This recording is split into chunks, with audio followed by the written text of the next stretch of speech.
While in any of the places where any of the essential ingredient of the continuing offense was committed, but once the information is filed with any of the courts where any of the essential ingredient of the crime was committed, that court will acquire jurisdiction over the case to the exclusion of all other courts. So it is only continuing offense for as long as the information is not yet filed in any of the proper courts where any of the essential elements of the crime involved was committed.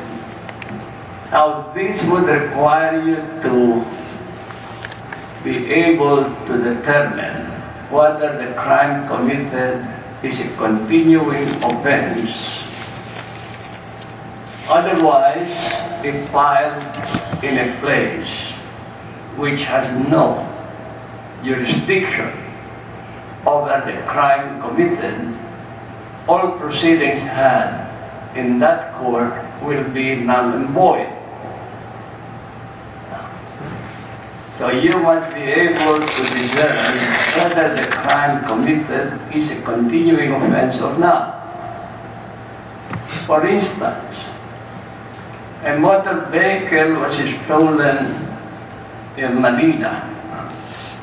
This was brought somewhere in Nueva Ecija, where it was chopped.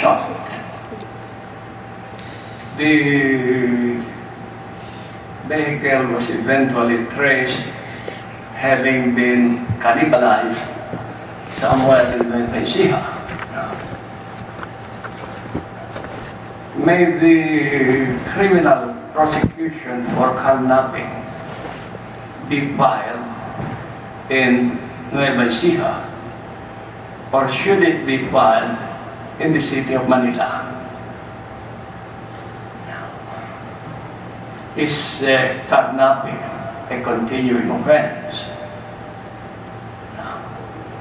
Kidnapping is a species of theft of motor vehicle. The matter is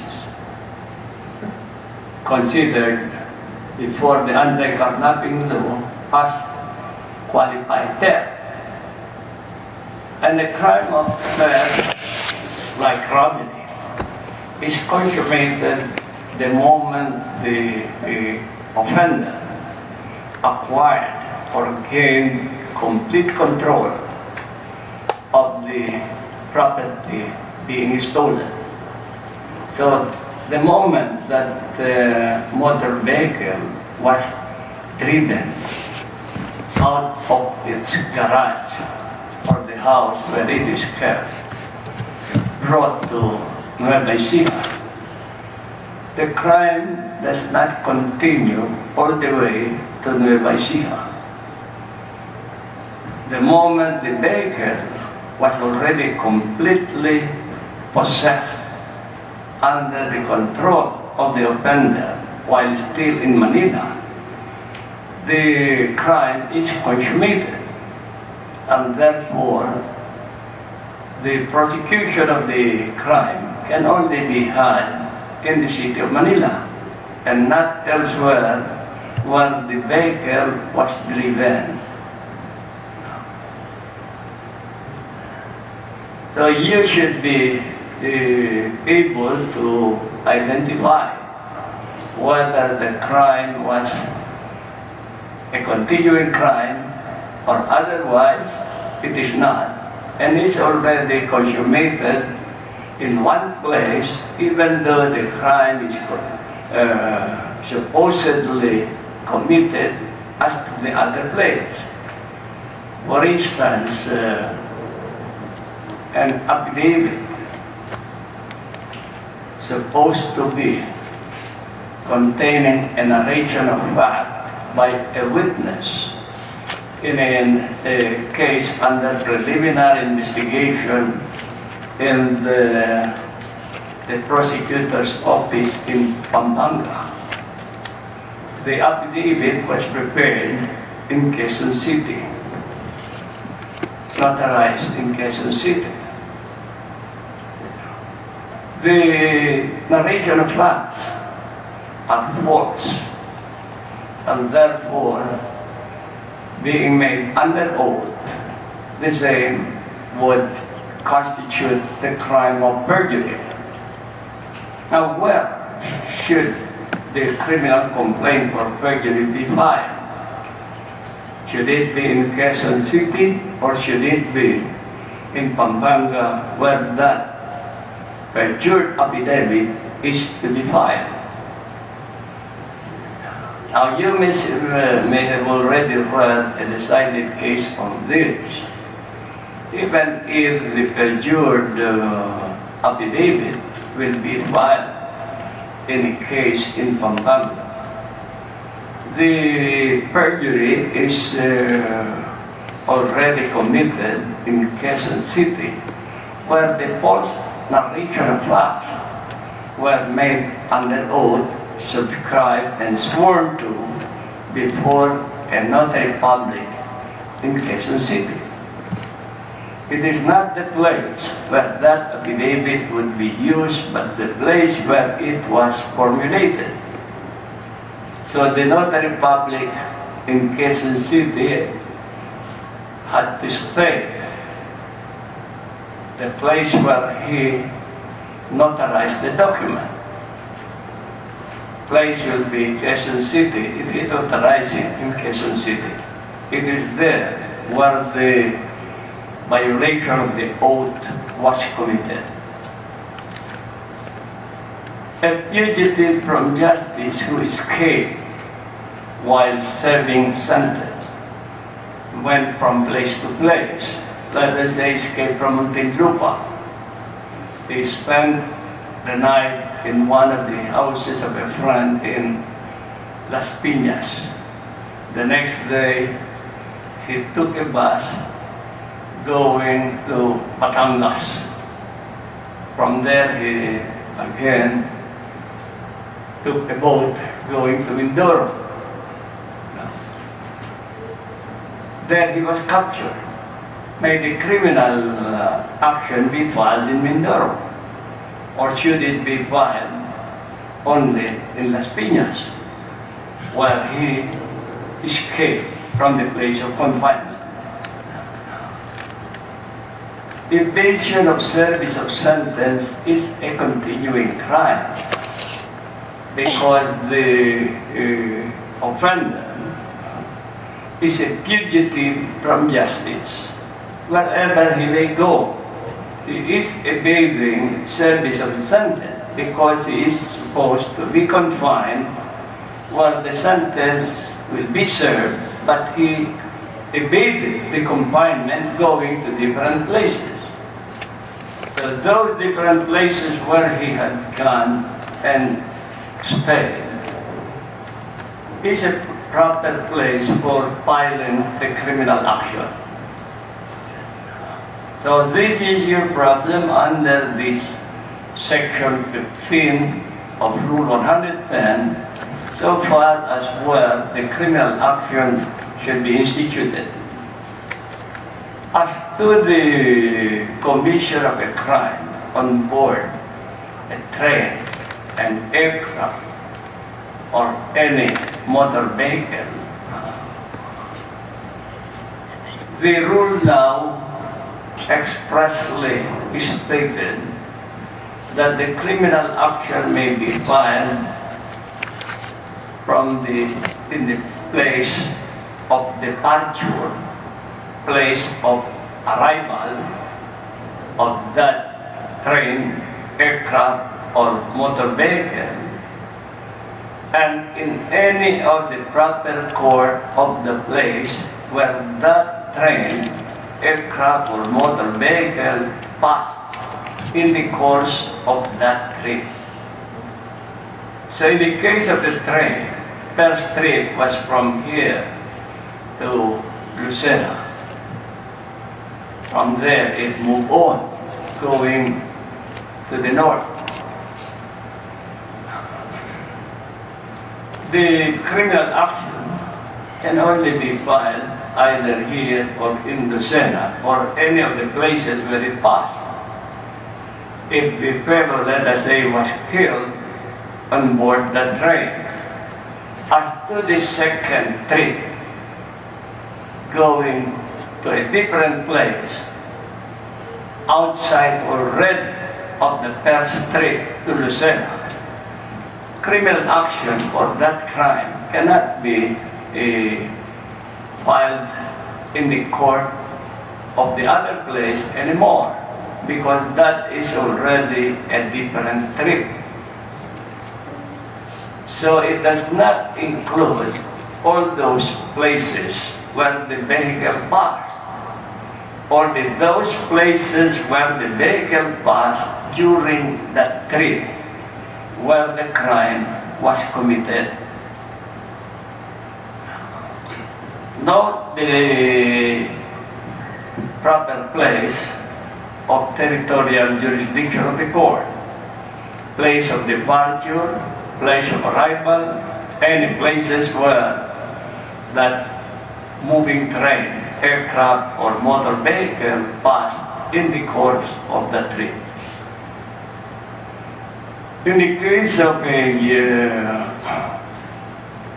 vessel on voyage, the prosecution of the action may be had in any of the municipality or province where that vessel passed in the course of that voyage, including the first port of entry. If the vessel, let us say, left the North Harbor bound for Iloilo, then from Iloilo it would sail to Cebu.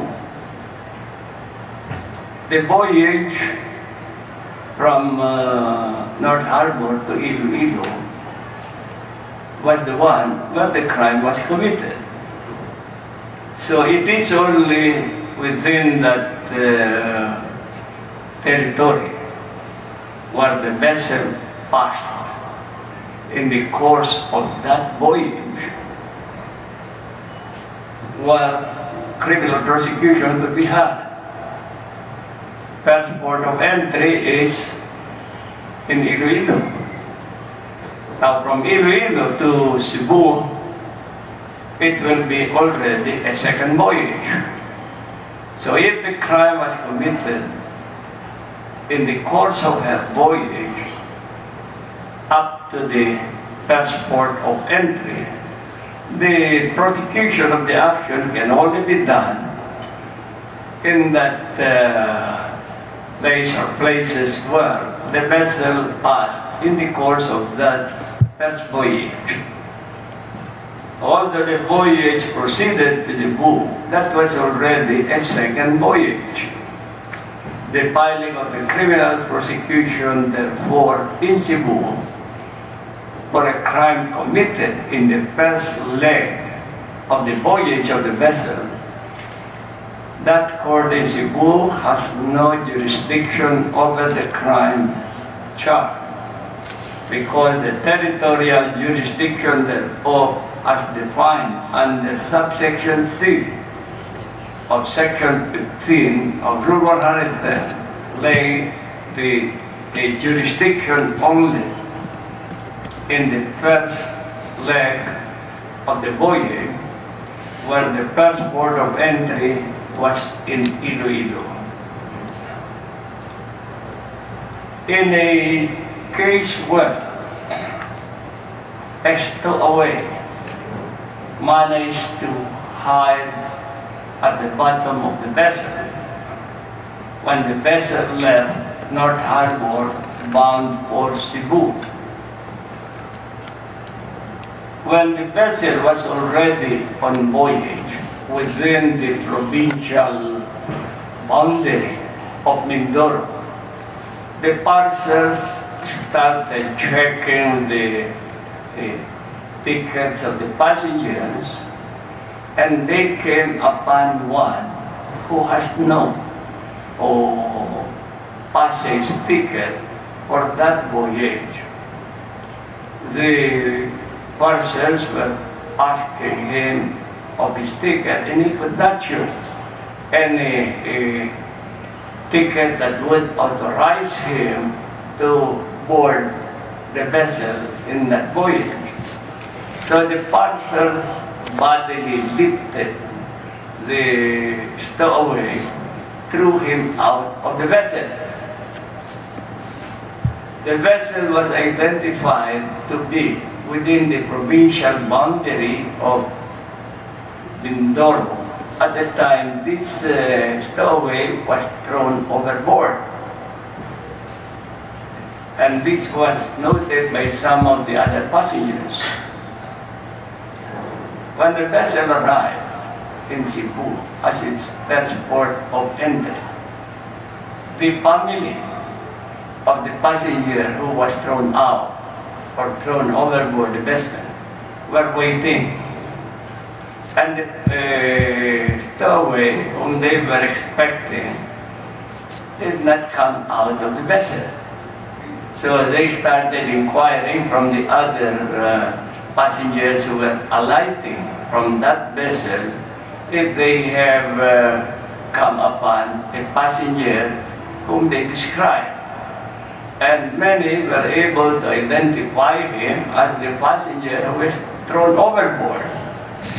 So they told the family he must be the one that they threw out of the vessel when the vessel was somewhere in the provincial boundaries of Mindoro. So a radio message from Cebu police authorities, from the Coast Guard there, to the detachment of the Coast Guard in Mindoro was sent, and the law enforcers in Mindoro confirmed that there was a body that they found on shore. But because the body was already bloated, they did not bother to bring out the body from the shoreline. Instead, they dug his grave there, put him there, because they cannot identify who this fellow is. So the members of the family of the victim were brought to Mindoro to identify the cadaver that was buried. And in which they were able to identify that he is the one that they were waiting for. So it was established that he was thrown overboard by the parser of this vessel. Hence, a criminal case or murder was filed against the parser, because there were 4 of them who bodily lifted the stowaway and hauled him out of the vessel, threw him overboard. When they were to be arraigned, the accused filed a motion to quash, claiming that the court in Cebu has no jurisdiction over the subject matter of the offense because the crime was committed in Mindoro. So it was pointed out by the prosecutor that this victim was on board a vessel on her voyage to Cebu City.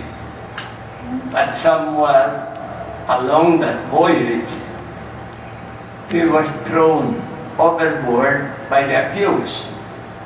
So the court there denied the motion to quash, since the action may be filed in the first port of entry of the vessel for a crime committed on board that vessel in the course of such voyage. The matter was raised to the Supreme Court. The accused claimed that the rule under the first paragraph of Section 15 of Rule 110, the prosecution of the crime should be at the place where it was committed. Now, since in this case, place of commission of the crime is known and identified to be in Mindoro, the accused claimed that the filing of the criminal information in Mindoro is wrong. Court in Mindoro cannot acquire jurisdiction over the subject matter of the offense because the offense was committed in Mindoro. Or they confirm that the criminal case should be filed in Mindoro, not in Cebu. Supreme Court called attention that the filing of a criminal action in the place where the crime is committed is a general rule and does not apply to the crime committed on board a moving vehicle or moving train, or to a crime committed on board a sailing vessel in the course of her voyage.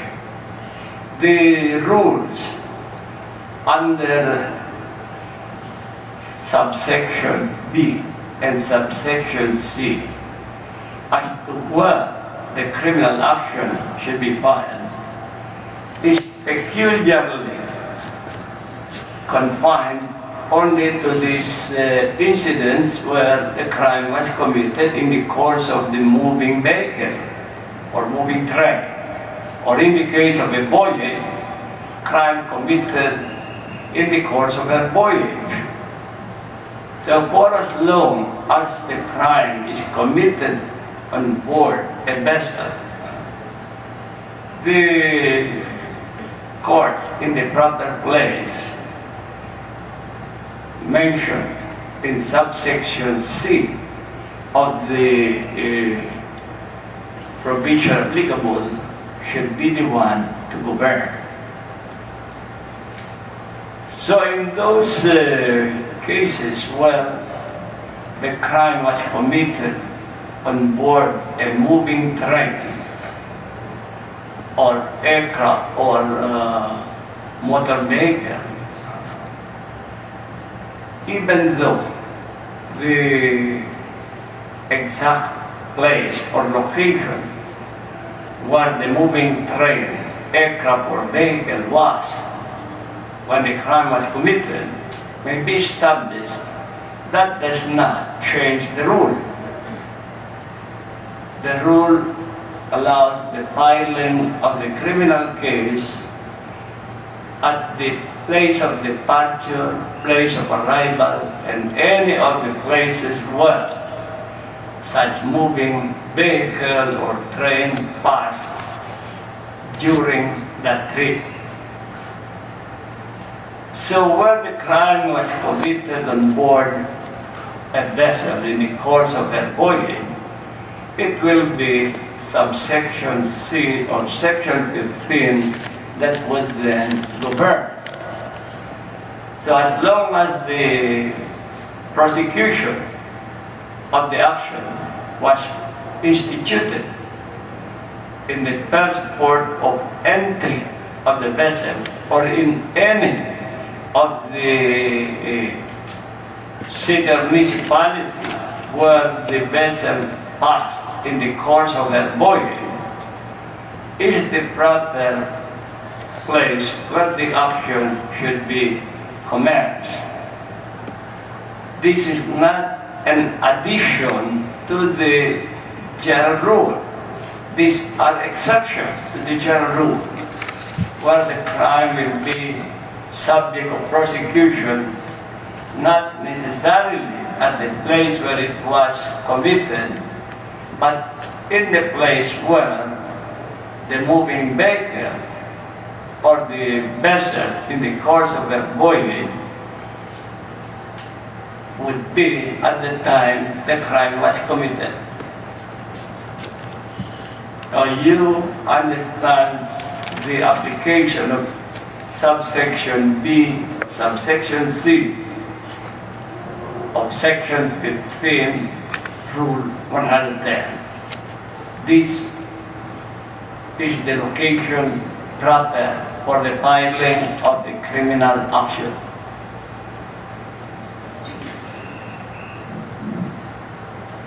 Where the information was already filed in court and in due form without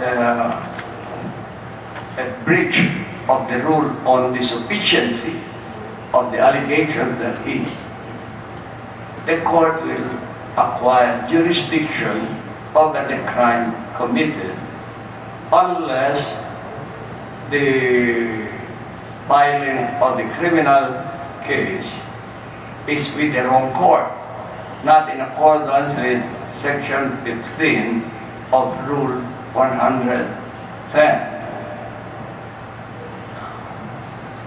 I told you yesterday that if the accused has not yet been arrested, the court where the criminal action was filed must issue a warrant for his arrest in order to acquire jurisdiction over his person.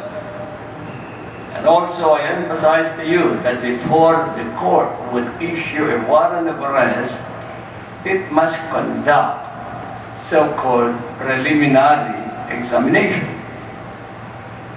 Otherwise, the warrant of arrest issued by it is without probable cause. And the consequence of this is the nullity of the arrest, because the warrant is regarded as null and void or non-existent. Now, when the accused is under confinement already, because upon the commission of the crime he was placed under arrest, the court will not issue a warrant of arrest anymore, and therefore there is no necessity to conduct a preliminary examination. Instead, the court will issue an order of commitment or commitment order, to which the accused will be held in confinement and reported to the court that the accused is held at that place. At this juncture, you note that when it is a warrant of arrest, implication is that the accused has not yet been arrested. The court will proceed with the case only after the accused has been arrested. At this stage, where the accused has not yet been arraigned, trial in absentia cannot take place.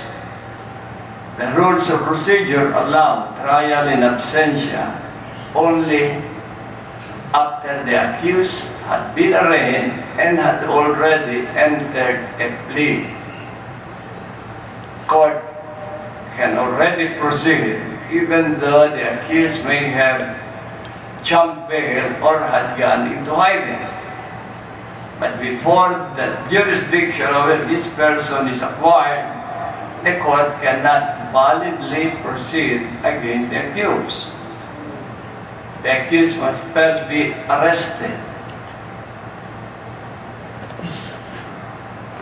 Now, with the accused already taken into custody, the immediate reaction is to file an application for bail. So Rule 113 will now operate. Under this rule, you should know when bail is a matter of right, when bail is a matter of discretion. Also, under Section 5 of Rule 113, you should know the instances where warrantless arrests are legal. As far as securing bail is concerned, you have this under Rule 114.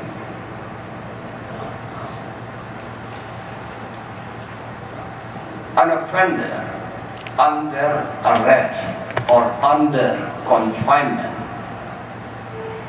may regain provisional liberty either under a bail or under a recognizance.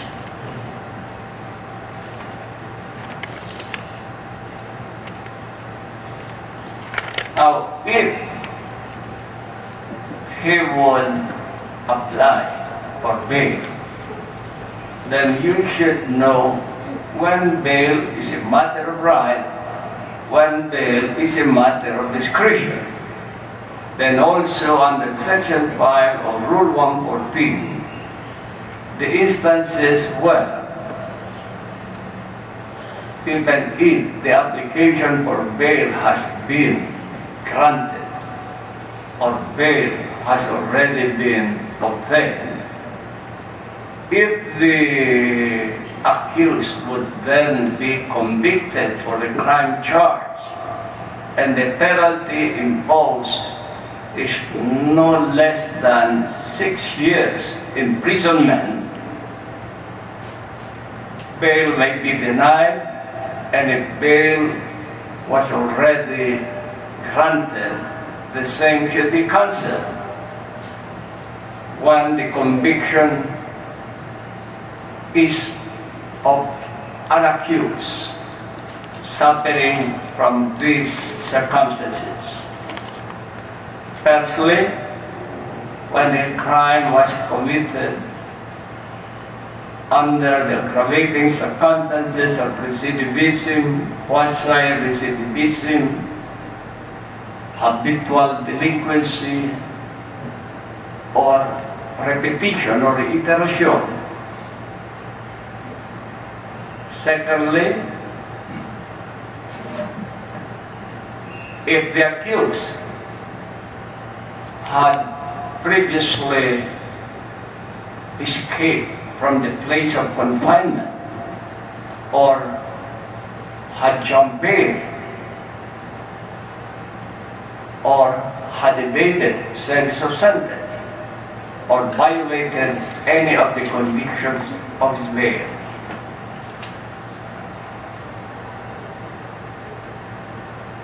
Thirdly,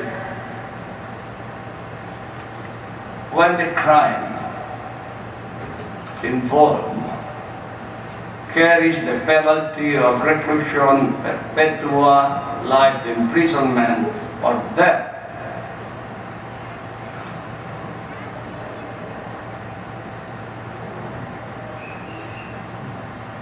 now, fourthly, when the circumstance of his case renders possibility of escape,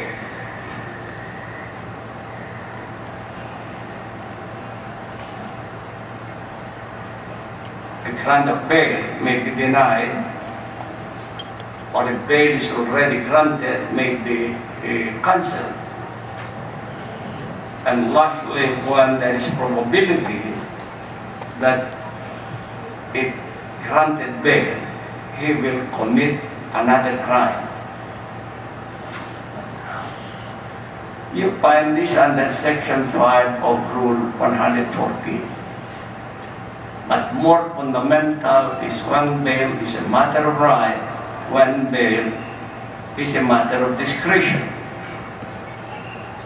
Now, there is a ruling by the Supreme Court that if the offender was arrested for a crime punishable by the death penalty, if before preliminary investigation could be conducted, the respondent filed an application for bail, and the court where the case would be filed granted the application for bail. The court which granted the bail has not acted without jurisdiction or in excess of jurisdiction, because the denial of bail in such a situation is premised on the fact that the evidence of guilt is strong. And the High Court said, since there is yet no preliminary investigation, there is yet no determination of whether the evidence of guilt is strong or not. The right to bail is the right of every citizen. It can only be denied in an exceptional case where the crime committed is punishable by life imprisonment, reclusion perpetua, or death, and the evidence of guilt is strong. So as the Supreme Court said, since there is yet no finding that the evidence of guilt is strong, general rule, all persons held for the conviction of an offense has the right to bail may be applied to the person being held. Now, the High Court even went further to state that if on preliminary investigation it would be found that the evidence of guilt is strong, then that is the time when that court would cancel the bail already issued and order the arrest of the respondent. So in other words, what the Supreme Court had intimated is that for as long as there is no preliminary investigation yet, the application for bail which the court granted is not an exercise without jurisdiction or in excess of jurisdiction because of the rule that bail will be a matter of discretion in these cases where the penalty is reclusion perpetua or life imprisonment or death. This will only operate when there is already a determination that the evidence of guilt is strong, and this will have to be done in a proper hearing, where the prosecutor must be notified. So if before that hearing could be conducted, the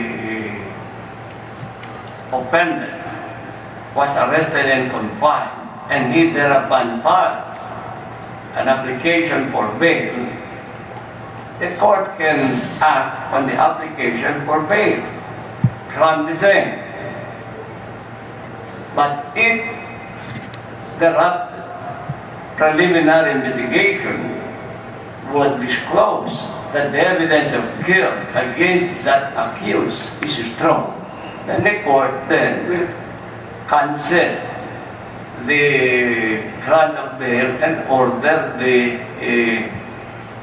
arrest of the offender who was granted temporary or provisional liberty. It would be a waste of time giving him bail, then later on cancelling the bail. But that is what the High Court ruled in this situation. As to the filing of bail, or an application for bail, if the crime subject of the application punishable by life imprisonment or reclusion perpetua or death, although death now is prohibited, a hearing must be conducted on whether the application for bail should be granted or not. Now, do not think that just because the crime is punishable by any of these penalties, that the court can already disregard the application and deny the application for bail. Understand that the basic rule, every person held for the commission of a crime has a right to bail. That is the fundamental premise.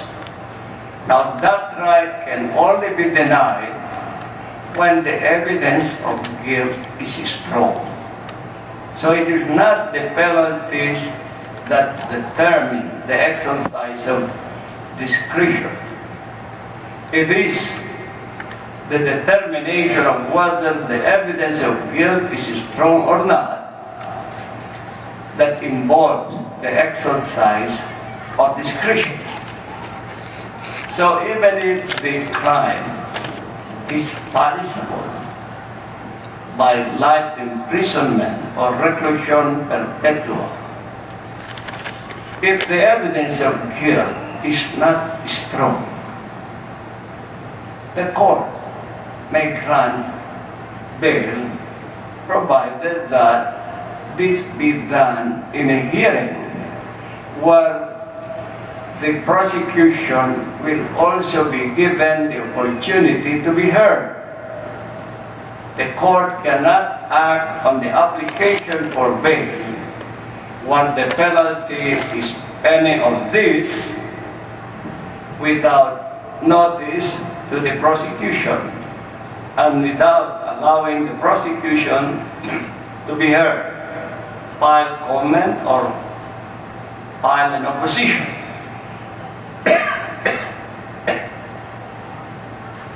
Now, where the application is for this crime, where the penalty is life imprisonment or reclusion perpetua, prosecutor was notified of the application of the respondent for bail. The prosecutor would not appear on the scheduled date of the hearing for that application, but instead the prosecutor simply filed a manifestation, no objection to the grant of bail. May the court, on this manifestation of the prosecutor, validly grant the application for bail. The rules require a hearing.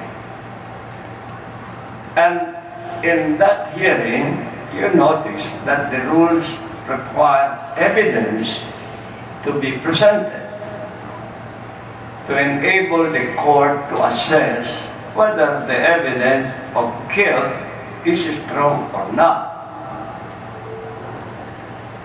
And under the rules, whatever evidence was adduced during the hearing on the application for bail will form part of the evidence in the main trial of the case. So this conduct of the prosecution not appearing on the date of the hearing of the application, but instead manifesting that he has no objection to the grant of bail, is not the one contemplated under the rules. Precisely, he should appear there and present whatever evidence is available to him. It is not his decision to grant or deny the bail. It is for the court. And the court will only be able to assess this if he would present evidence. So you understand this in this slide. It does not mean a token notice to the prosecution, and the prosecution will make a routinary response or comment to the application for bail. On the other hand, do not think that because bail is a matter of right, that the court can approve the application for bail even without notice to the prosecution, even without conducting a hearing. This has already been debunked by the Supreme Court. Although there will be no need for a finding of whether the evidence of guilt is strong or not, Supreme Court called attention to Section 9 of Rule 114. There are factors that the court should consider in fixing the amount of the bail. And these factors could not be available to the court if no hearing on the application for bail is conducted. The implication then would be that the court fixed the amount of the bail without considering these factors required by the rules of procedure under this Section 9 of Rule 114. So even where bail is a matter of right, the court should hold a hearing and determine these factors mentioned under Section 9, the age, the health, the record of the accused, whether he had previously jumped bail or not, the gravity of the crime, all other conditions to determine whether probability of flight or escape is high. If the risk is high, the court may fix the bail at a higher value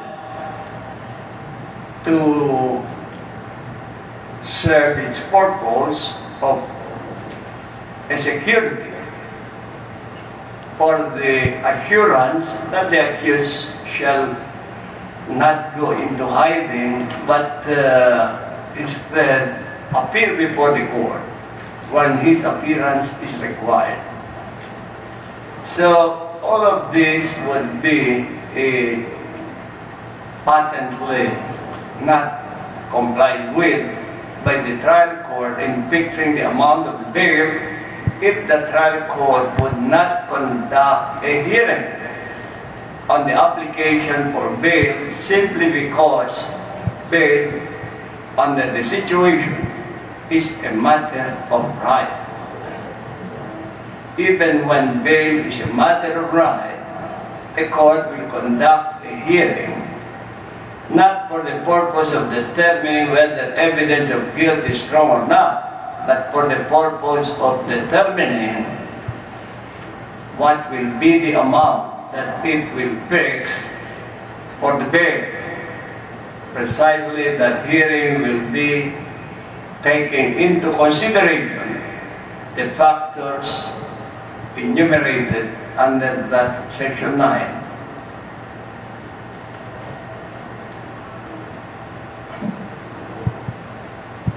Now, in lieu of bail, an offender may be allowed provisional liberty on a recognizance. For this matter, you should know what is a recognizance. This is a solemn undertaking by the accused to comply with what the court will require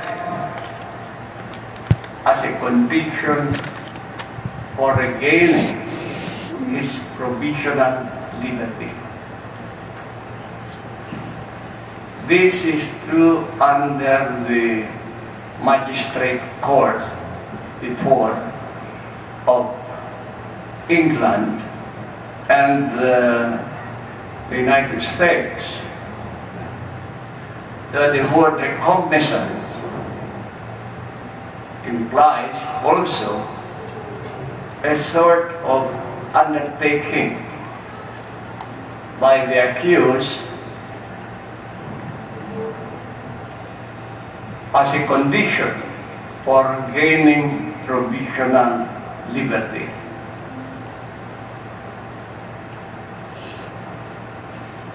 A recognizance may be availed of in lieu of bail if the prisoner or the offender held in confinement does not have the means to raise the amount needed for the bail.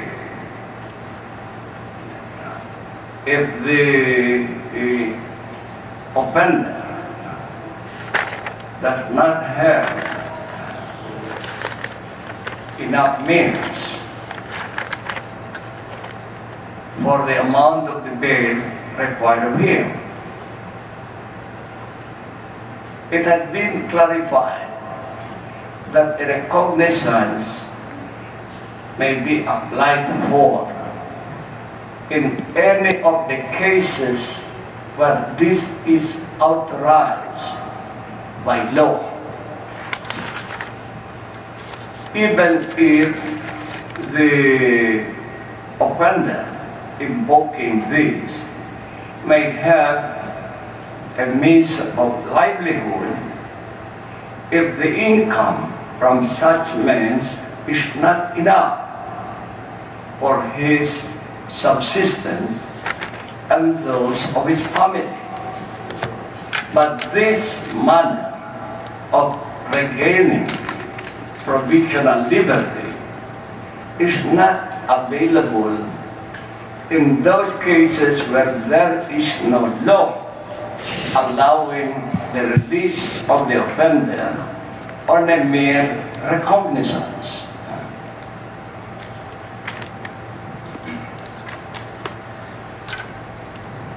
The system of recognizance is brought to our criminal procedure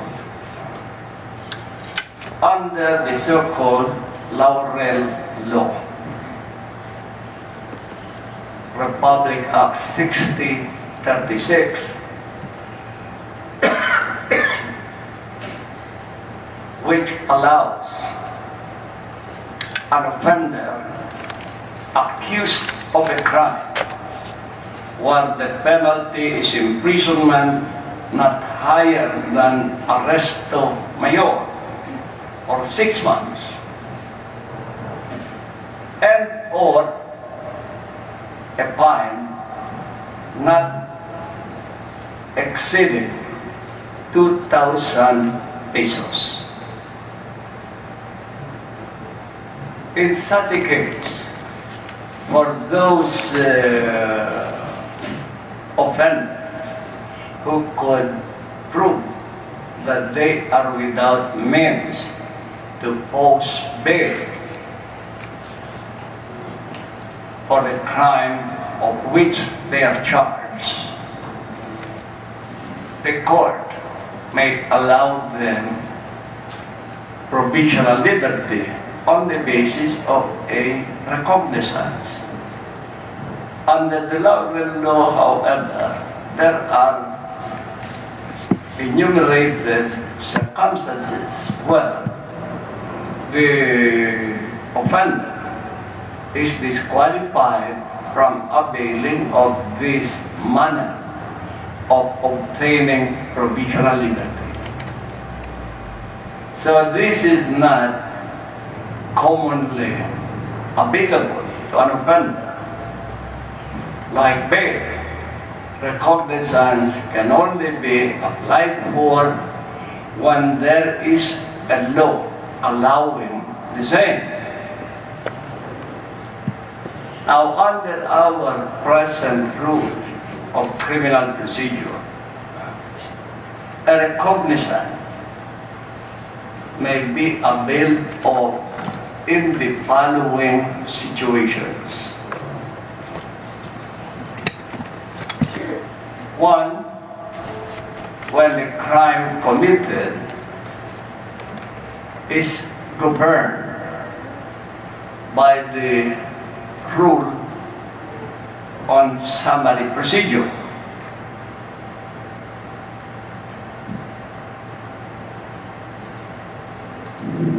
Two, when the crime committed carries a prison term not higher than arresto mayor,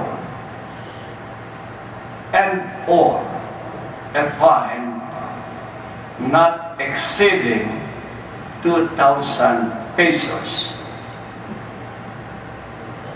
If the offender could prove that he has no property, that he has no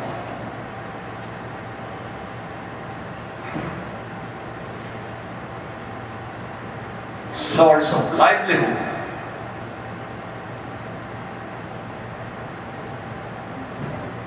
and lastly, that he has not availed of a recognizance before.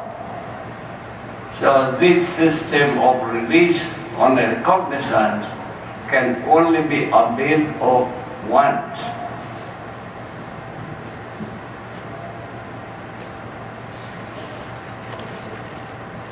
It is almost 11 o'clock. They still want to have a break. Or we proceed. Any one of you want to have a brief break? You want to be a lawyer and then you cannot speak. You cannot even be a witness.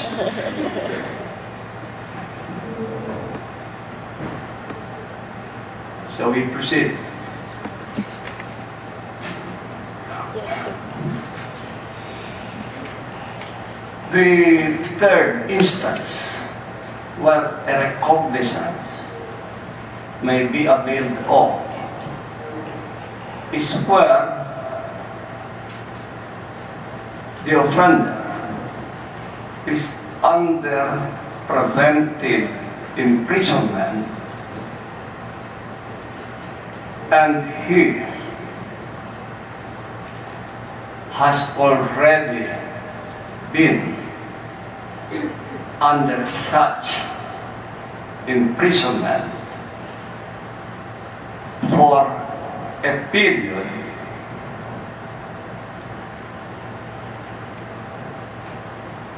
more than or at least equal to the minimum period of the imposable penalty should he be convicted without taking into account any mitigating circumstance or the indeterminate sentence law.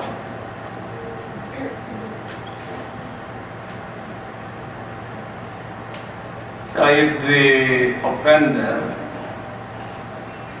could not afford bail, so he remains under preventive imprisonment during the trial of the case. If he had been there already for a period more than or equal to the minimum period of the penalty that would be imposed on him, should he be found guilty without considering any mitigating circumstance nor the indeterminate sentence law. Both the rules of criminal procedure and under the Vice Penal Code, he may be released either on a reduced bail or on a recognizance.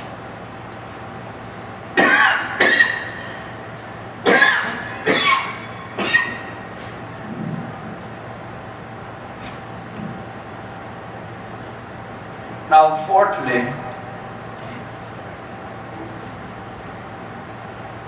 when the accused is a youthful offender,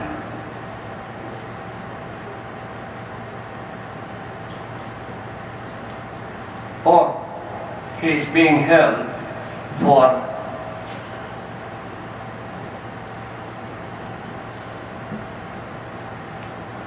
rehabilitation or medical treatment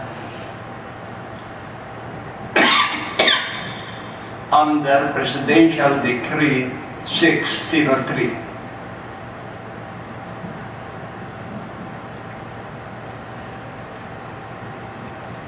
And lastly,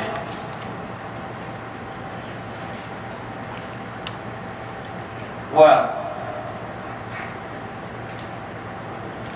the accused was convicted for the crime charged, and he filed an application for probation.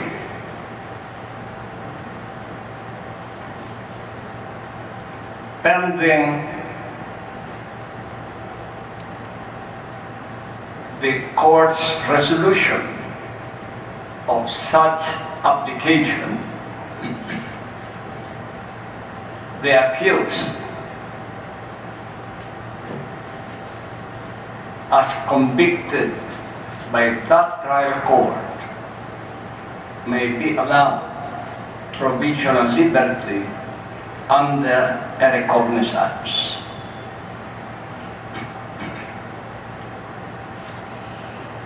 Now you must understand that when the accused, after judgment by the trial court, filed an application for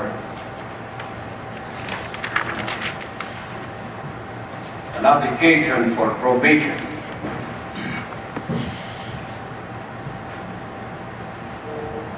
he cannot apply for bail anymore, because upon the filing of that application for probation, the judgment against him becomes final and executory. And you have learned that when judgment of conviction is already final and executory, no bail should be granted by the court. You have this under Rule 114. So if upon filing the application for probation, the sentence immediately becomes final and executory, the court, where the application for bail is filed, cannot hold the accused outside of the penal institution under bail.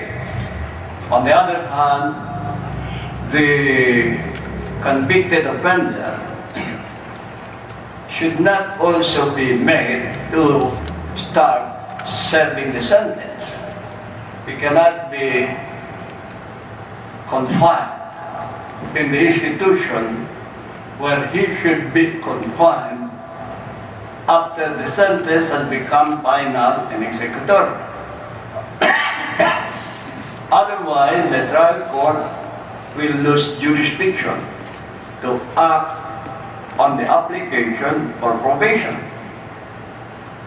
So during the time that the court is still acting on the application for probation, court is still studying whether to grant the application or deny the same. The convicted offender must still be out of the penal establishment. You understand? Penal establishment is under the executive branch of the government.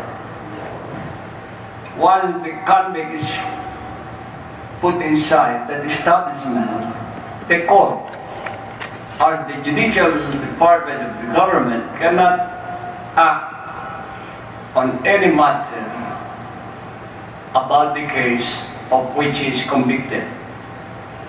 He will be placed under the jurisdiction of the executive department of the government. The penal institutions are under the office of the president. So, while that application for probation is being acted upon, he should remain outside of the penal institution. But he cannot be required to post bail because of the prohibition under the rules of procedure that bail shall not be granted when the sentence has already become final and executory. So the only way he could be kept outside of the penal establishment is through a recognizance. That is why you have this. So you have these instances where a recognizance in lieu of bail may be allowed by the court where the criminal case has been heard or where the criminal case has been filed. An application for a recognizance cannot be filed with any court other than that where the criminal case was filed. Now you have come across this section 17 of Rule 114 on bail. That now, even without a case yet filed in court, if a person would be taken into custody or put under arrest, so that means arrest without a warrant, he may demand from the peace officer holding him to bring him to the nearest court so that that court can act on his desire to make use of his constitutional right to bail. this was adopted to avoid the situation that was capitalized on by the military during the martial law regime, where people are arrested, then thrown inside detention camp or detention centers without any case in court. They deliberately would not file a case in court against the person they are detaining, because once there is a case filed in court, the supposed offender can already file an application for bail. The court can already consider whether the crime imputed to the arrested person is bailable or not. So they try to hold the person detained without a case being filed in court. There was one who was under detention for more than 1 year. And he has no more parents, and the only one who is interested in him was a grandmother, an aging grandmother, who appealed for his release from detention by the military. So I inquired why the military is holding him. And the Metropom at the time said the crime is backsliding. Those who went against the precepts of the martial law regime are said to be backsliding. There is no such crime. So immediately I directed the release of the person. Because I happen to be the head of the investigation branch of the prosecution staff of the military during the martial law regime. And I know the evils that they have resorted to. I had to get out of the service because I cannot stomach this unprincipled manner of going against human liberty. Otherwise, they would be in the general there already. As I was next to the Chief of Staff, General Spino. But I know that military life is a rolling stone. You gather no moss.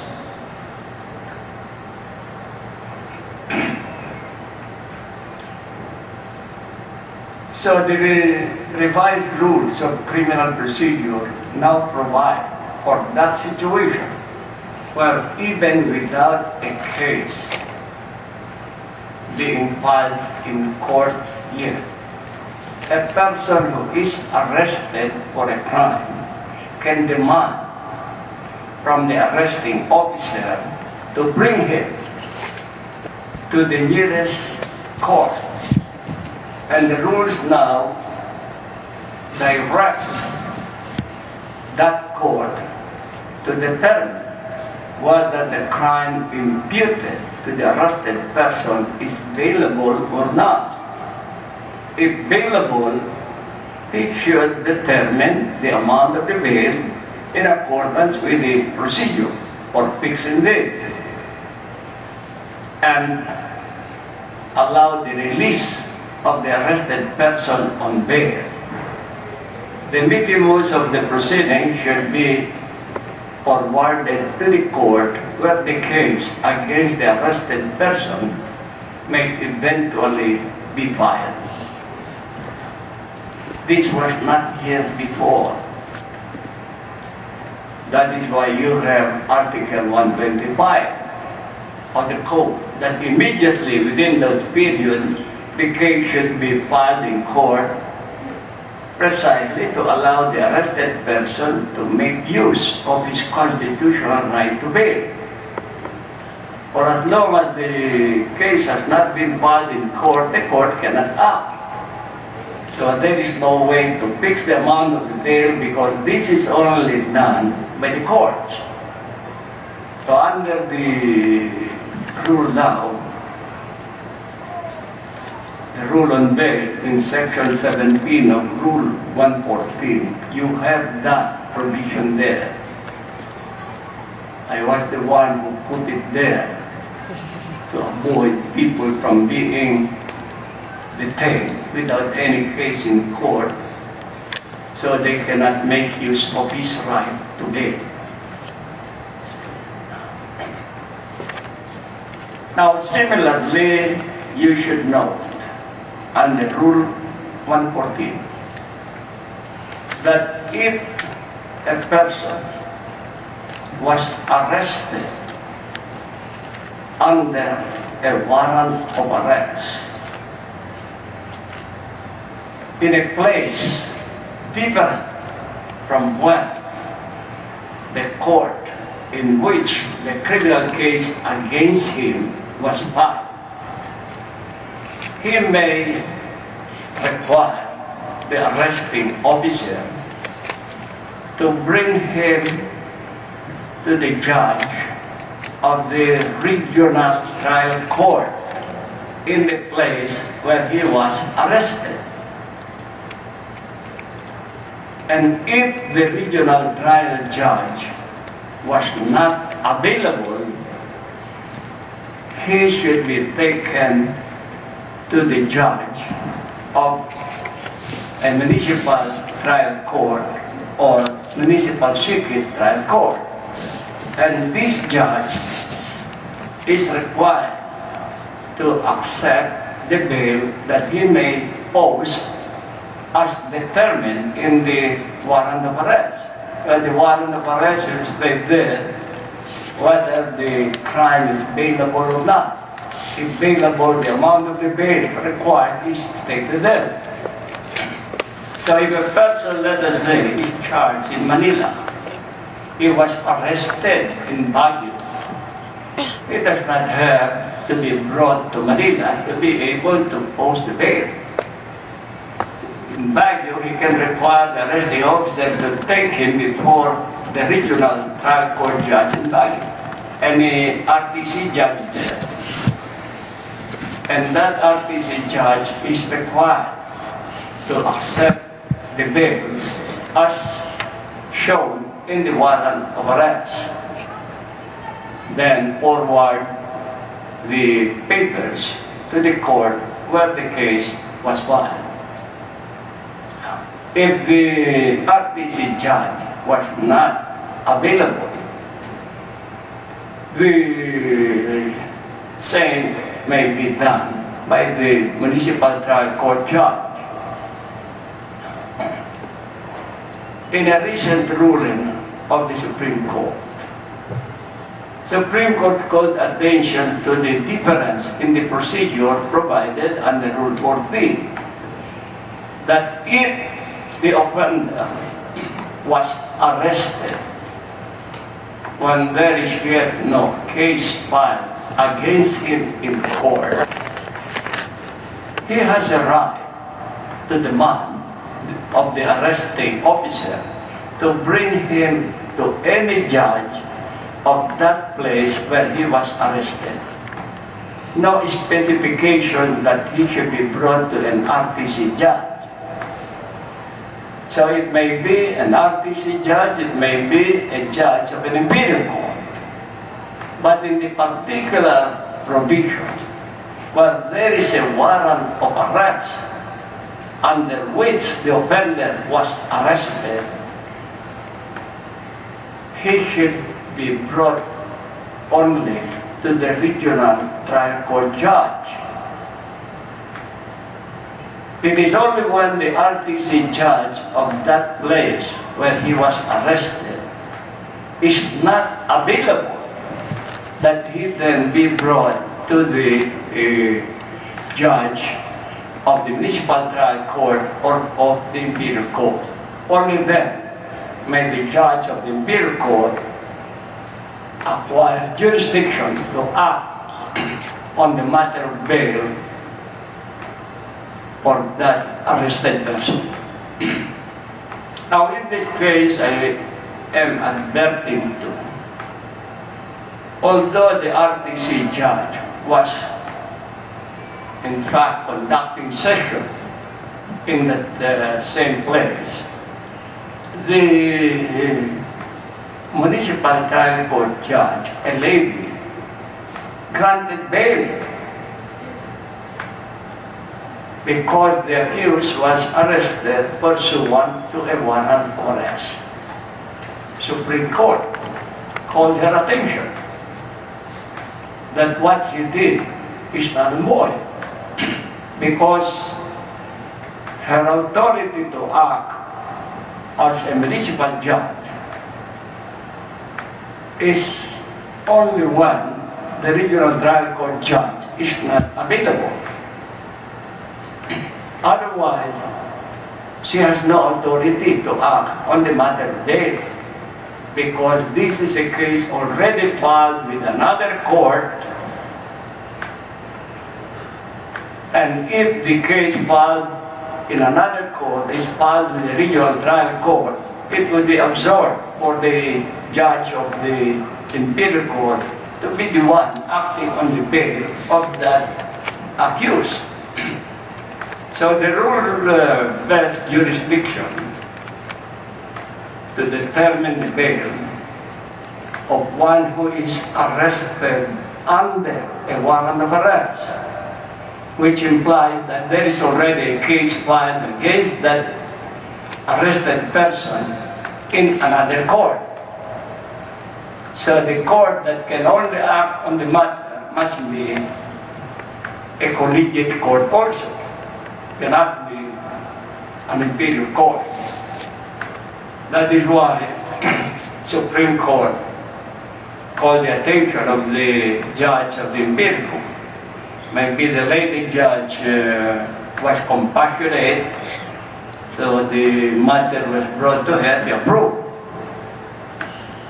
Not aware of the provision of the rules on this, that she can only have that authority to act if the RTC judge is not available, because the grant of bail cannot be postponed. Grant of bail involving provisional liberty cannot be made to wait. So you take note of the difference. If there is no warrant of arrest, that means there is yet no case filed against the arrested person. Then, if he is arrested in any other place, he can demand the arresting officer to bring him to any judge in the place. And that judge is directed to act on this question of whether the crime imputed is bailable or not. If bailable, then he can fix the amount of bail, accept the same, and direct the release of the person arrested. The mitimus of the proceeding should then be forwarded by the judge to the court where eventually the criminal case would be filed. There is a new provision under this Rule 114 in Section 26. Take note of this provision. This is a resurrection of a provision more than 50 years ago. The interim jurisprudence that you may be reading is contrary to this. But this is now the rule. Under this Section 26, the filing of an application for bail does not preclude an offender from questioning the legality of his arrest or the validity of the warrant of arrest issued against him, or the regularity in the conduct or absence of a preliminary investigation in the case where this is due. But, or provided that this is raised before he is arraigned and had entered a plea.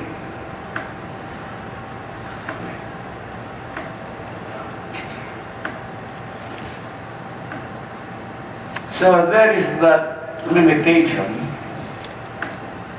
that this may be invoked even though he filed already an application for bail. This was questioned before.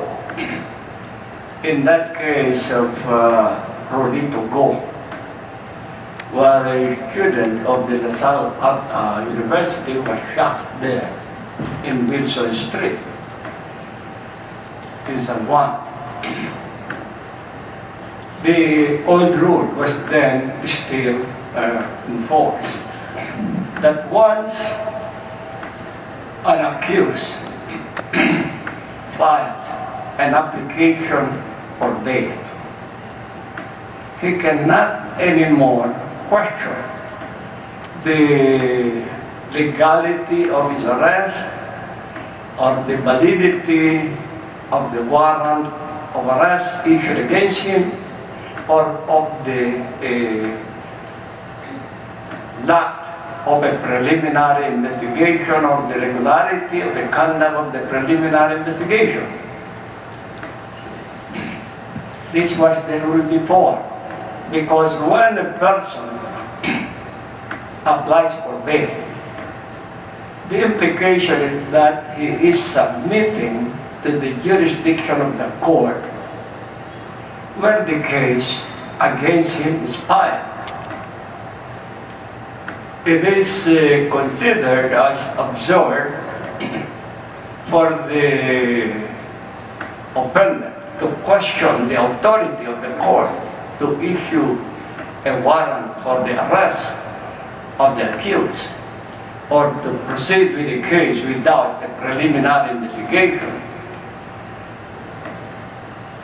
If after all he is submitting to the jurisdiction of that court through an application for bail.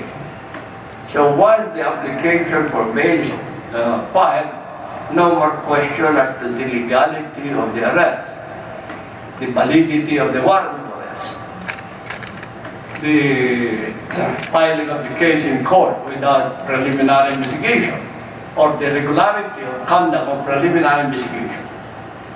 This has a far-reaching consequence, because this means, under the old rule, if the arrest is invalid, any evidence seized from the arrested person would not be admissible in evidence. So he cannot question this the moment he files an application for bail. The legality by which the evidence was obtained cannot be questioned under the old rule.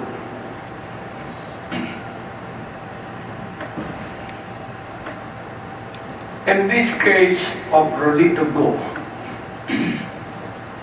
he questioned the legality of his arrest, but he filed an application for bail so that during the preliminary investigation determining whether the arrest was legal and certain evidence was admissible, the prosecution called attention that having filed an application for bail, all these issues raised by him becomes moot and academic. That is the old rule.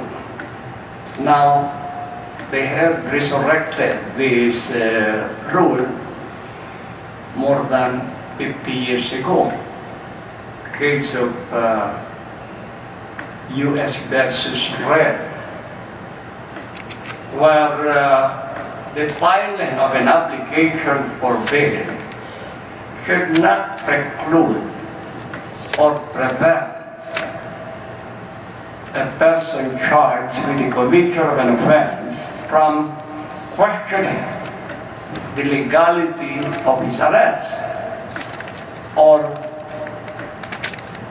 questioning the validity of the warrant of arrest issued against him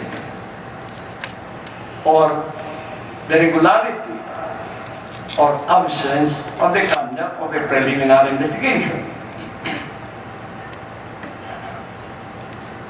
provided he shall raise this before arraignment and plea. Study this well, because here the accused has the right to question those incidents even though he filed an application for bail. Now, in the case of Rolito Go, to go around the prohibition under the old rules, what was filed was an omnibus motion, where there is an application for bail, an application for preliminary investigation, and determine the legality of the arrest. Supreme Court in that case ruled that since what was filed was an omnibus motion, the filing of the application for bail is part of the omnibus motion. Either the court will deny this totally or will grant this all. It cannot be granting this and denying the others. While the motion is granted, everything prayed for there must be followed. So this was regarded as an exception to the old rule that upon filing an application for bail, the movant who is accused cannot question anymore the legality of the arrest, the validity of the warrant, the absence of preliminary investigation. None of this could be questioned because what was filed, according to the High Court, was an omnibus motion. One for all for one. So when the court granted the motion, everything there granted, including the application for bail. And pursuant to that ruling, you now have this new rule. But there is a limitation here, that this must be raised before the accused was arraigned and before he entered a plea. As I said, this is far-reaching because the validity of the arrest may determine the admissibility of the evidence obtained from the arrested person. And commonly, the evidence presented in a case is offered only when the party already rests his case. In other words, after trial on the merits had already been conducted. Whereas under this section 26 of Rule 114, the question against the legality of the arrest, which may cover the legality of the search or seizure conducted, must be raised before arraignment and plea. So to raise this at the time when the evidence is already being offered is too late. The provision sets a limit as to the time when these matters may be raised. The filing alone of an application for bail will not preclude the accused from questioning these matters, but he should raise this before he is arraigned. If he is already arraigned, he did not question this, then all these questions become moot and academic. Put this new rule in mind, because this set a change from what you may have been reading, which was reflective of the old rule. You now have this new rule.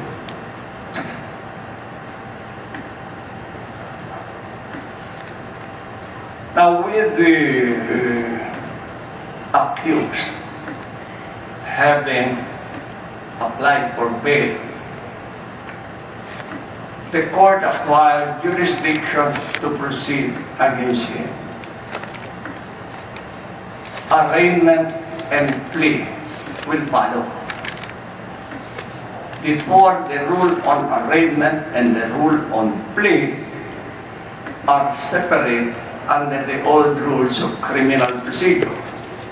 Now they are covered by one and the same rule, and this is correct, because the plea is made during the arraignment. The peculiar change now is that in the arraignment of the accused must be personally present to enter his plea. Unlike before, if the crime charge is something that would dishonor the accused, like rape, the rules allow the accused not to appear in court during the arraignment. His lawyer will be the only one to appear and inform the court that the charge is already brought to the attention of the accused and explained to him that after such knowledge and understanding of the crime charge, the accused waives the reading of the information and enters a plea of not guilty. Before, this is allowed. Now no more. The plea of the accused must be heard from his own mouth. This is important because it is by the arraignment and plea that the constitutional right of the accused to be informed of the nature and the cause of the accusation against him is complied with. So now it is made more strict to demonstrate that the court has in fact complied with the constitutional requirement that the accused must be informed of the nature and the cause of the accusation against him. Primarily, the accused should understand the language by which the crime charge is made against him. It may be that he does not understand the language, but the lawyer understands the language. So an arraignment where is the lawyer who will enter the plea is no longer allowed. It is not enough that the arraignment would be done by reading the information in a language known to the accused. It is moreover required that it must be in a language understood by the accused. So the accused may have learned English, but he does not understand the wordings of the information which is in legal terms. So the court should see to it that the matter would be brought to the knowledge and understanding of the accused. If the accused does not understand the arraignment, the same will then be regarded as null and void. Now, this is particularly so if after the arraignment the accused would enter a plea of guilty because he does not want anymore to undergo the tedious trial. In a case where the accused is one who had had experience of being brought to court, being sentenced, so he is more or less accustomed to the atmosphere in the court when he's tried. The judge asked him if he has a lawyer. He replied, hindi na ho kailangan, aaminin ko na.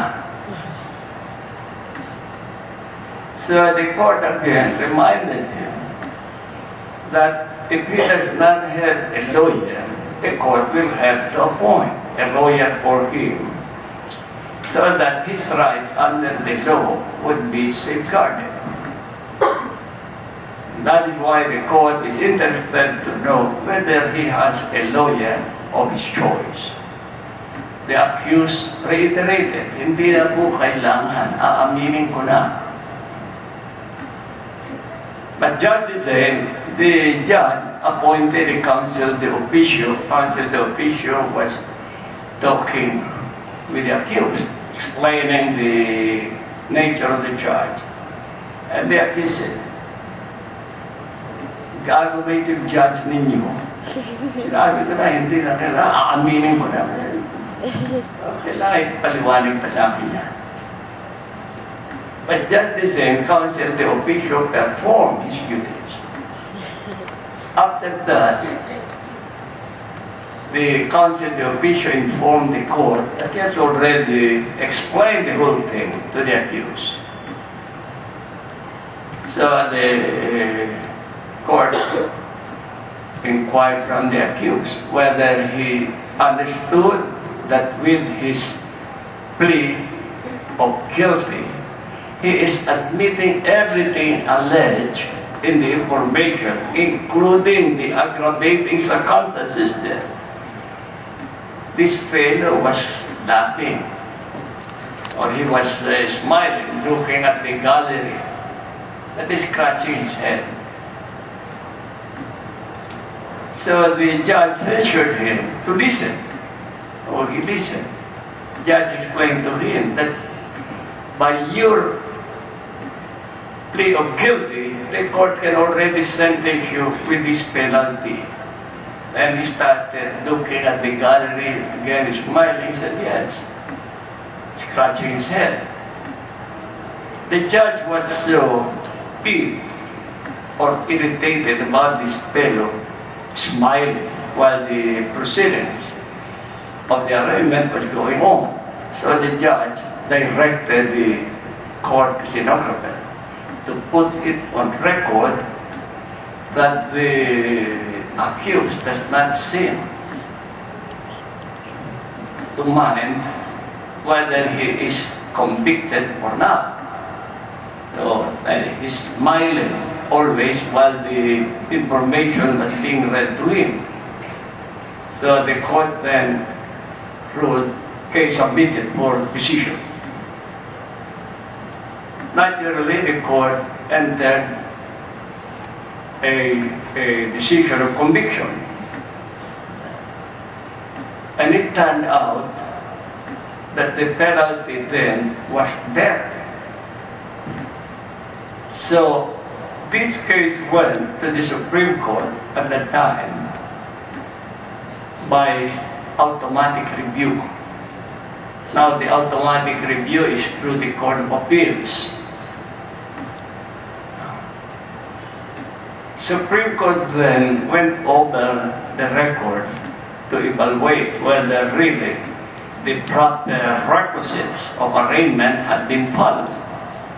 And the High Court noticed these minutes of the stenographic notes taken during the arraignment, noting that the accused had been smiling all the while.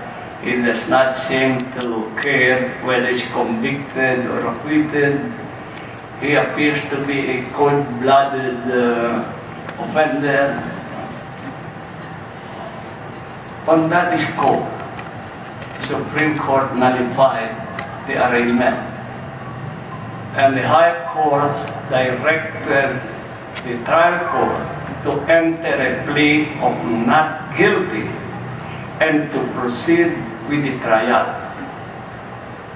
Supreme Court there said if he understood the nature of the arraignment and the consequences of his plea, he cannot afford to smile at all.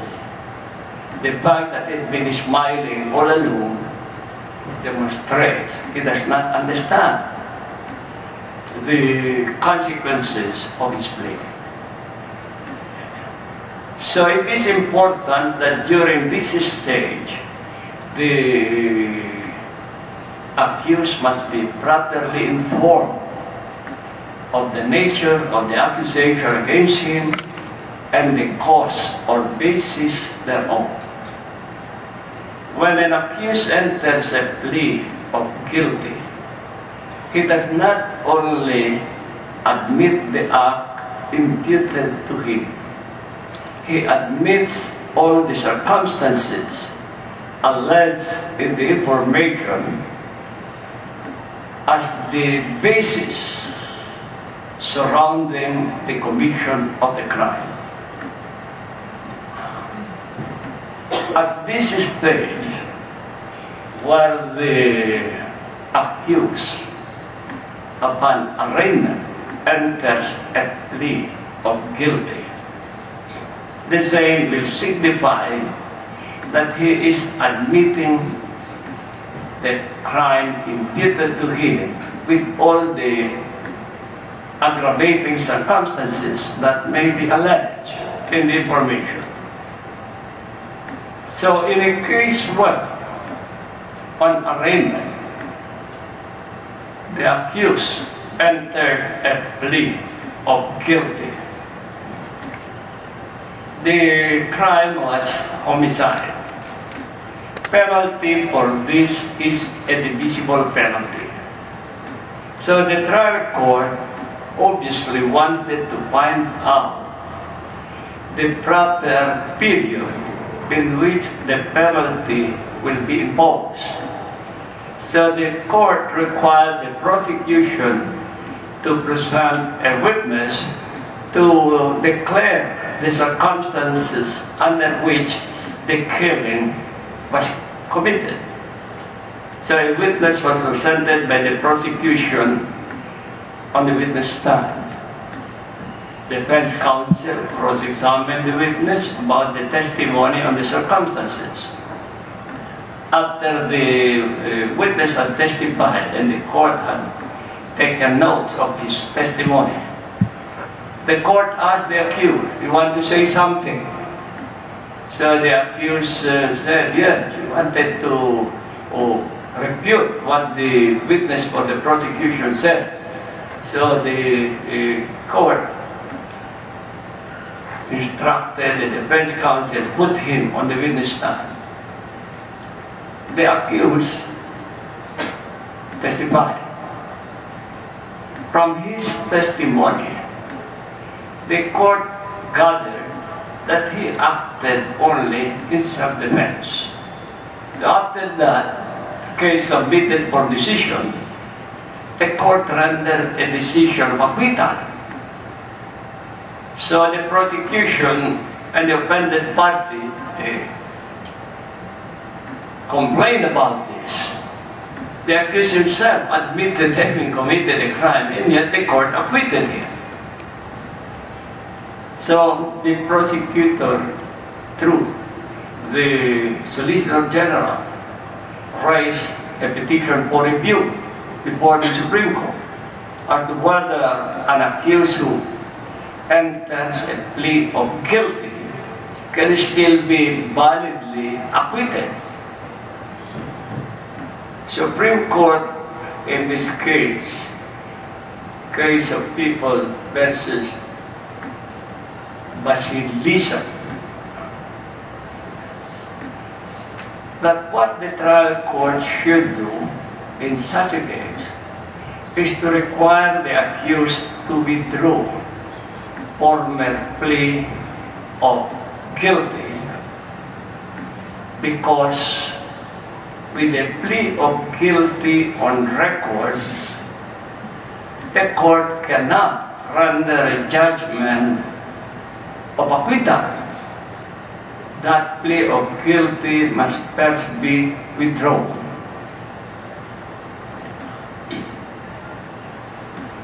So the Supreme Court nullified the supposed acquittal of the accused.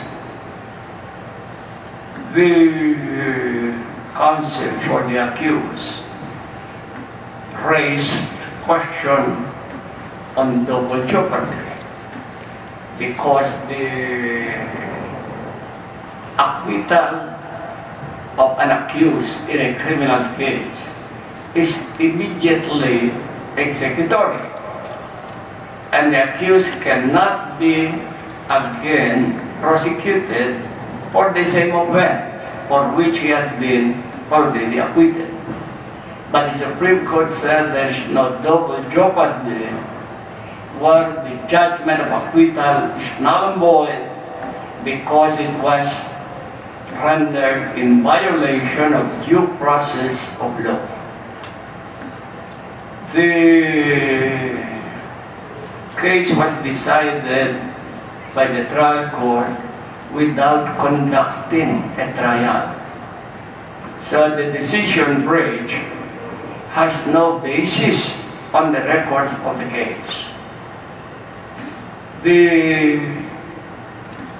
taking of the testimony of the witness presented by the prosecutor is not a hearing, but only for the court to determine the proper penalty to be imposed upon the accused who had already entered the plea of guilt. So with that plea there, the acquittal in effect denied the state due process of law. The High Court said not only the accused, but even the people has a right to due process. And where this is denied, the order or judgment is null and void. So this was remanded to the trial court, directing the trial court to proceed with the trial with dispatch. In a subsequent case of Mendoza versus Court of Appeals, same thing also happened. There were two accused. One, on arraignment, entered the plea of guilty. The other one entered the plea of not guilty. The court then set a date for trial. At the trial, the prosecution did not specify that the trial will be only as far as the accused who entered the plea of not guilty. As it is, both accused are being brought to court. During all the trial proceedings, the other accused who had already entered the plea of guilty is also there.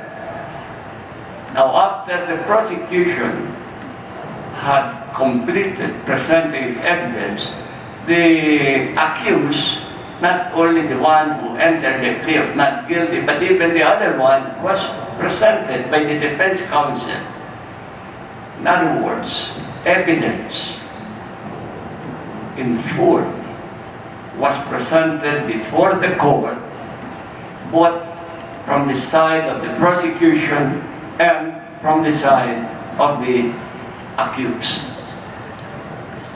The case was submitted for decision. Eventually, the court acquitted both accused. The prosecution moved for a reconsideration insofar as the accused who already entered a plea of guilty, relying on the earlier case of People versus Balisican. Because the motion for reconsideration was denied, the matter was appealed to the Court of Appeals. Court of Appeals upheld the nullification of the judgment of acquittal. So the other party, now the accused, raised this with the Supreme Court. Supreme Court ruled the acquittal is valid. Although one of the accused entered a plea of guilty,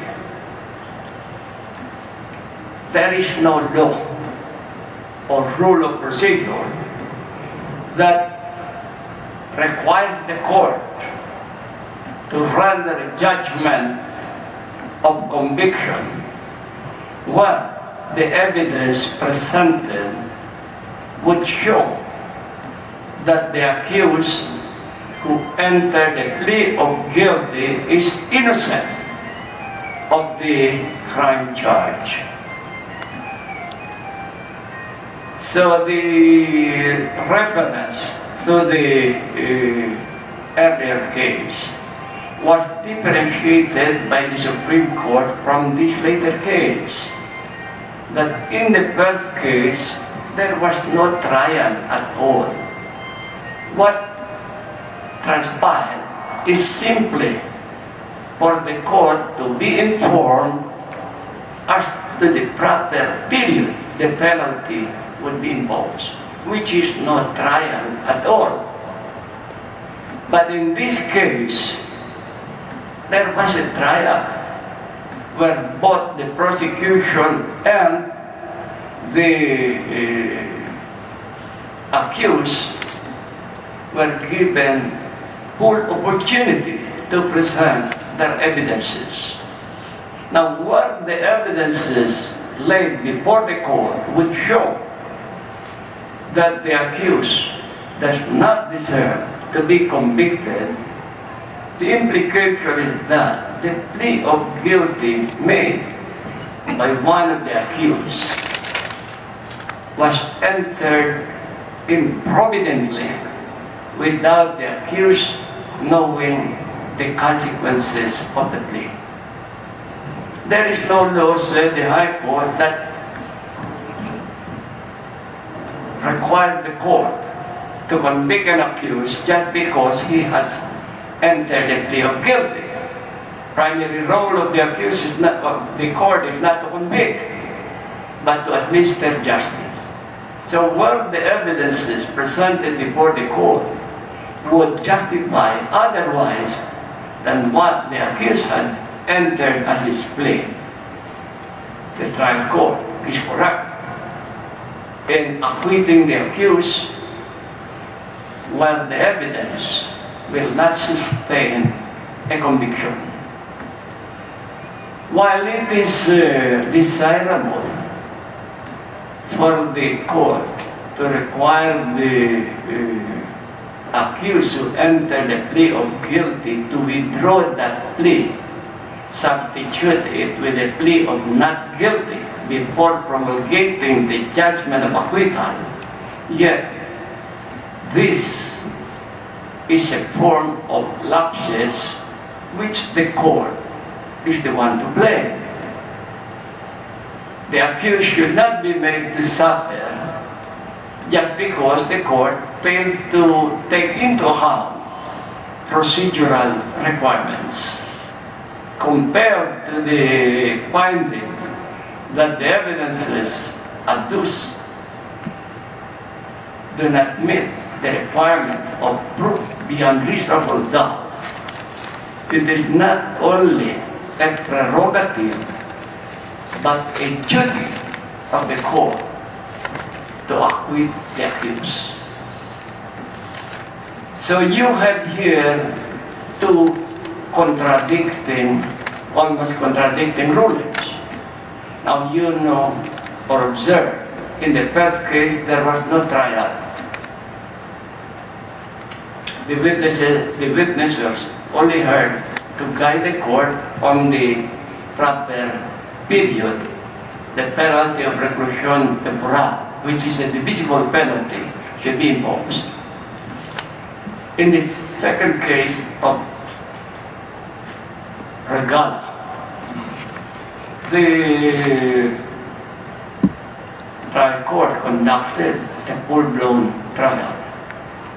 Both the prosecution and the defense were given ample opportunity to lay their respective evidences before the court, and the court appreciated the evidences and assessed the same. Now, if the trial court determined on the basis of the evidences submitted by the prosecution with the full opportunity to do so, takes it that the evidence is not sufficient to prove the crime charge beyond reasonable doubt, it is the duty of the trial court to render a judgment of acquittal. It would imply that the plea of guilty entered by the accused in the first place was improvidently made. And the court should not be allowed to take advantage of an improvident plea, even if the evidence against that plea shows that he does not deserve to be convicted. So with all this,